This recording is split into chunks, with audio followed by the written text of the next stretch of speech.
Assalamualaikum. Assalamualaikum. Seperti ada suara menangis. Iya Ki. Nangisnya mendayak banget kayak minta tolong gitu. Lulun. Arahnya di sana. Coba mbok sebelah sana coba. Lulun.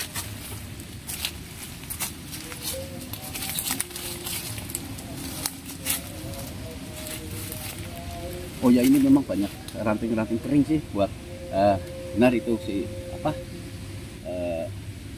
pencari kayu bakar. Ini di sini itu tempatnya mungkin. Telepon. Astagfirullahaladzim. Bismillahirrahmanirrahim. Assalamualaikum warahmatullahi wabarakatuh. Di kesempatan kali ini saya Ki Jeng Rono berada di sebuah perbukitan dan di sana juga ada aliran air yang dari atas ke bawah. Jadi yang namanya air itu memang tidak ada air yang naik kecuali dinaikkan seperti itu. Jadi karena ini memang letaknya tidak terlalu jauh dari pemukiman warga. Nah, itu kan banyak tanaman-tanaman ataupun pepohonan yang ditanam oleh warga untuk supaya perbukitan ini tidak mudah longsor seperti itu. Jadi saya mendengar dari beberapa orang yang mencari kayu bakar di sekitar sini, mendengar ada suara tangisan yang minta tolong. Nah, minta tolong itu kenapa juga tidak tahu si orang tersebut, cuma bercerita katanya Ki, di sana ada medi kayak gitu. Kalau di bahasa di kampung kan medi itu adalah ya makhluk astral yang menampakkan diri ataupun tidak menampakkan diri tapi ada suaranya kayak gitu. Jadi kalau di kampung di desa itu kan medi, katanya ada medi di sana kayak gitu. Nah, saya coba untuk menelusuri apakah benar di sini itu ada medi kayak gitu.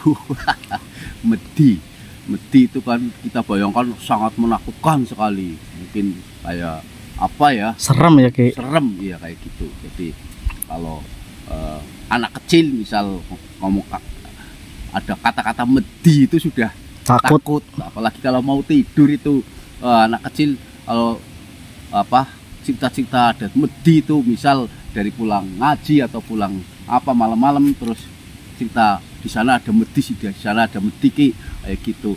Nah, itu anaknya biasanya sampai nggak bisa tidur, dan bahkan kalau tidur pun gawak kelu lah istilahnya, mengigo bahasa Indonesianya, mengigo medi seperti itu. Dan kadang-kadang juga seperti itu sampai ada anak yang kurang itu biasanya malah jadi sakit karena mendengar cerita medi saja bisa mengakibatkan anak itu jadi sakit gitu. Makanya kita sebagai orang tua kadang misal anak lagi cerita-cerita medi kayak gitu, kita harus memberikan nasihat bahwa memang yang namanya makhluk gaib itu ada dan itu biasanya sering mengganggu kita kayak gitu.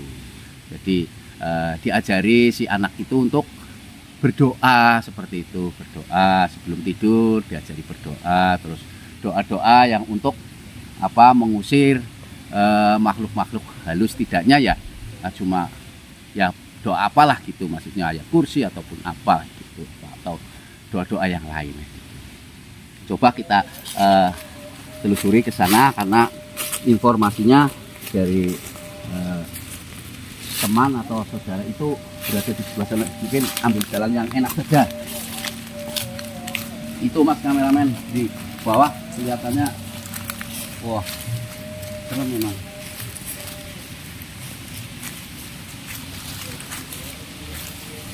seperti parit atau apa ya Ki? Ya itu parit apa ya? Sebetulnya ini kalau parit-parit seperti ini itu apa ya?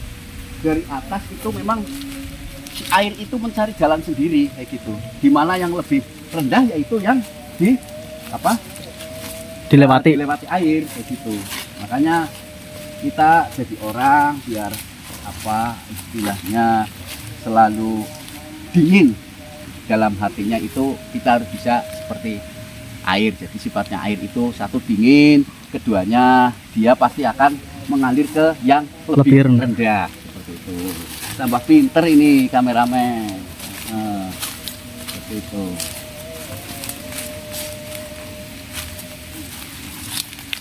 Nah itu juga ada apa, pohon jinitri itu pasti sama tanaman-tanaman dari warga itu. Karena kemarin kan ya mungkin juga sampai saat ini yang namanya jinitri itu memang harganya selangit kayak gitu. Tapi saya sendiri nggak mau bidang itu, nggak tahu jinitri seperti apa yang harganya itu bisa selangit kayak gitu. Itu malah yang beli itu dari luar negeri malah Mas, itu dari Nepal, dari Hong Kong, dari India, dari mana-mana. Itu kabarnya seperti itu, sehingga petani jinitri itu banyak yang kaya mendadak. Seperti itu. Informasi saja itu.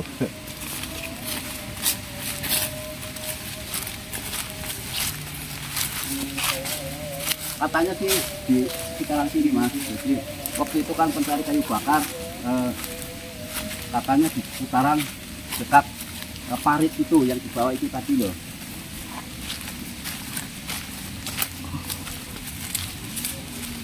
Semoga saja tidak menakutkan ya Ki. Apanya? Ya itu. Itu kan katanya mendengar suaranya. Lah iya. Menangis dan minta tolong gitu. Coba kita naik ke atas Mas.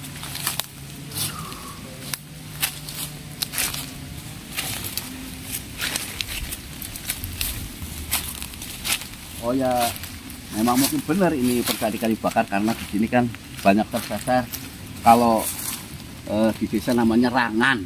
Rangan itu adalah apa? Ranting-ranting pohon yang sudah kering. Jadi misal buat apa? Bikin api itu langsung menyala. Tuh. Jadi kalau di sini pun masih banyak yang pakai apa? Kayu bakar buat memasak. Tidak mengandalkan gas karena ya sedikit kan ngirit lah di situ kan, ya jelas ngirit karena di sini kan banyak ranting-ranting kering.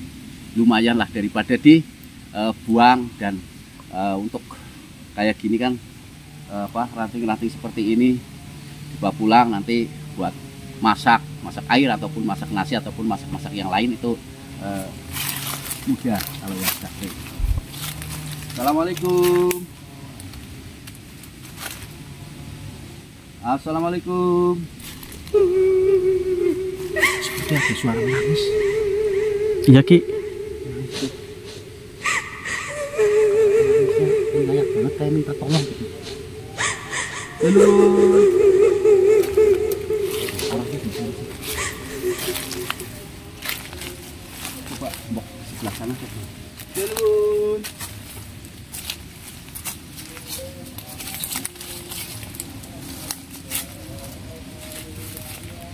Oh ya ini memang banyak ranting-ranting kering sih buat benar itu si apa pencari kayu bakar. Ini di sini itu tempatnya mungkin. Bun. Astagfirullahaladzim. Apa itu Ki? Itu ada sosok apa ya? Saya sampai merinding nih. Itu kayak seorang nenek atau ibu-ibu Ki. Kayak nenek tapi jelas. Coba saya tak siapa tahu bisa dijak ngobrol. Ya Ki, siap-siap Ki. Hati-hati Ki. Assalamualaikum.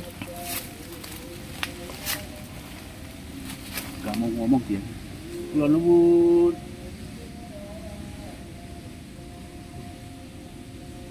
Oke Mbak, pangapunten. Nggih niki kula kalih rencang sek nopo mencari pengalaman di seputaran sini. Nah ini kok saya mendengar ada suara menangis dan minta tolong. Apa panjenengan? Ya katanya dia minta tolong. Memangnya kenapa, Mbah? Boleh diceritakan? Oh, nggih. Berarti mbahnya sudah meninggal ini. Oh, nggih. Waduh. Kok bisa seperti itu, Mbah? Oh, iya. Itu kenapa Ki katanya Ki? Jadi dia itu adalah dukun santet. Dukun santet yang sangat sakti katanya. Dan dia berguru kepada Nyi Roro Kidul. Makanya itu kok ada hijau-hijaunya gitu sebagai kayak simbol gitu. Dia itu dukun santet yang sangat luar biasa. Dan dia bayarannya juga lumayan mahal. Kalau nyantet itu berapa lama, Mbah, sampai targetnya itu meninggal? Nggak ngitung jam, cuma menit. Berarti sakti sekali itu mbahnya ya Ki? Luar biasa, saya sampai merinding ini dengan ceritanya. Dulu banyak, Mbah, yang minta, katanya banyak sekali. Oh, geng. Berapa lama katanya Ki jadi dukun santet? Dia jadi dukun santet mulai umur 40 tahun. Sampai dia meninggal itu umur 67. Berarti 27 tahun. Astagfirullahaladzim. Kenapa kok Mbah itu bisa-bisanya sampai jadi dukun santet? Oh, iya. Katanya memang dulu keluarga dia itu pernah jadi korban santet. Jadi dia itu balas dendam seperti itu. Itu kan nggak baik, Mbah, seperti itu. Apalagi dendam itu kan nggak baik. Dan santet itu kan tidak kelihatan. Kenapa Mbah kamu bisa memastikan bahwa keluarganya Mbah itu mati di santet? Makanya dia belajar ilmu santet biar tahu, dan setelah belajar dia praktekkan untuk membalas dendam. Iya, untuk balas dendam. Awal mulanya seperti itu, untuk balas dendam. Korbannya banyak, Mbah, Mbah. Katanya banyak sekali.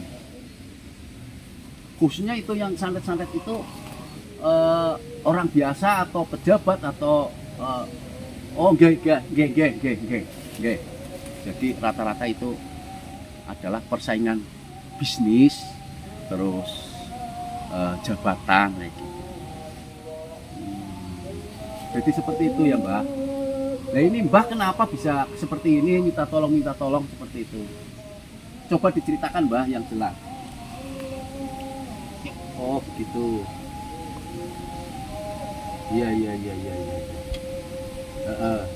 Berarti Mbahnya menyesal ya? Oh iya. Matur nuwun, Mbah. Matur nuwun. Oke. Jadi seperti ini. Dia itu kalau menyantet itu nggak ngitung hari, nggak ngitung jam, menit pasti target sudah meninggal. Seperti itu. Dan itu awalnya dia karena dendam, karena keluarga dia katanya disantet. Dan dia berguru ilmu santet seperti itu sampai bertapa, dia tanpa lumayan lama di pantai selatan, dan sampai dia mendapatkan ilmu untuk menyantet seperti itu. Siapapun yang disantet dia pasti akan mati, dan dia sampai tidak menyadari bahwa dirinya pun nanti akan mati. Dia tidak sadar seperti itu. Seakan-akan dia itu akan hidup selamanya kayak gitu. Jadi dia pun waktu matinya saya tanya, dia itu seakan-akan tidak diterima oleh bumi. Maksudnya seperti ini, waktu dia meninggal, dia kan perempuan ya, jadi itu semua handetolan, tetangga semua datang ke situ, terus disucikan lah istilahnya di situ. Terus poinnya mau dikubur, dia mau dikubur, padahal itu pas musim kemarau, Nah, di situ padahal waktu di lubang kubur sudah jadi, di situ tempat jenazahnya juga sudah disiapkan, atau namanya tempat yang untuk mengiringkan jenazah itulah sudah jadi. Dan pembuat kubur itu pada menyingkir dari situ sambil medangan kayak gitu, sambil makan cemilan. Nah, jenazah datang ke situ, langsung dibawa ke dekat kuburan itu. Ternyata di situ ada seekor ular kayak gitu. Jadi nggak jadi, tidak. Terus pokoknya di situ atas kesepakatan warga, karena itu memang dukun santet. Ya, ini memang dukun santet, jadi begini ya, seperti itu. Sampai kesepakatan warga di situ mau dibakar biar itu, karena itu sudah pernah dibuang ke kali juga, langsung naik seperti itu. Masih seperti utuh ya, Ki? Hah? Masih utuh? Iya, air itu masih utuh. Jadi airnya pun seakan-akan tidak mau menerima. Jadi akhirnya itu dibakar, tidak mempan. Tadinya cuma dibakar, terus disiram pakai bensin atau minyak tanah. Dari dulu itu minyak tanah, dikasih minyak tanah, dibakar juga tidak mempan gitu. Nah, akhirnya karena warga itu terus dikembalikan ke gimana? Takut bau jadi dibuang. Terus dikembalikan ke rumah dulu. Nah, dikembalikan ke rumah, terus akhirnya karena nanti bau, terus dibuang kayak gitu, dibuang ke hutan. Ya, di sini tempat buangnya kayak gitu. Jadi ini tadi berpesan kepada saya, jauhilah yang namanya santet, baik itu mempelajari ilmunya ataupun meminta tolong untuk menyantet orang, karena dia sendiri sudah merasakan bahwa yang tadinya merasa dia tidak akan mati, nah ternyata dia pun mati seperti itu. Kalau itu sejenis kutukan atau bukan, Ki? Nah, itu karena ilmu yang bisa dikatakan penganut setan, penganut iblis. Jadi seperti itu. Jadi dia itu seakan-akan dibawa oleh makhluk itu secara otomatis. Waktu nyantet itu kan pasti dibantu dengan bangsa jin-jin yang mungkin yang kafir lah, ataupun jin jahat seperti itu. Nah, sekarang dia pun disandera dan dia ikut merasakan bagaimana dulu waktu menyantet orang, seperti apa sakitnya, seperti itu dia merasakan sekarang seperti itu. Dan dia sangat menyesal sekali, dan tadi berpesan ke saya, pokoknya jangan pernah ada siapa saja. Jadi jangan pernah ada yang main-main dengan santet, ataupun belajar ilmu santet, ataupun minta tolong kepada dukun ataupun yang ahli santet seperti itu. Jangan seperti itu, karena dia benar-benar sudah merasakan menyesal. Sekarang logikanya saja, alam semesta saja sudah tidak mau menerima, apalagi Allah Subhanahu wa Ta'ala. Walaupun di situ Allah memang maha welas asih, maha kuasa, maha pengampun, tapi Allah pun maha kuasa segala-galanya. Allah maha perkasa, maha kuasa segala-galanya, menolak pun bisa seperti itu. Jadi ya semoga saja untuk teman-teman yang menonton video ini bisa mengambil hikmahnya dari cerita ini, dan mudah-mudahan tidak tersesat untuk mencari ilmu santet ataupun meminta tolong untuk mencantet orang yang dibenci, karena itu sangat dilarang oleh agama. Semoga kita terlindung dari itu ya, Ki. Semoga kita semua para menonton penganut ilmu hitam dijauhkan dari santet itu tersebut. Jadi kita mending mencari ilmu yang bermanfaat, yang bisa menyelamatkan kita dan keluarga kita selamat di dunia maupun di akhirat.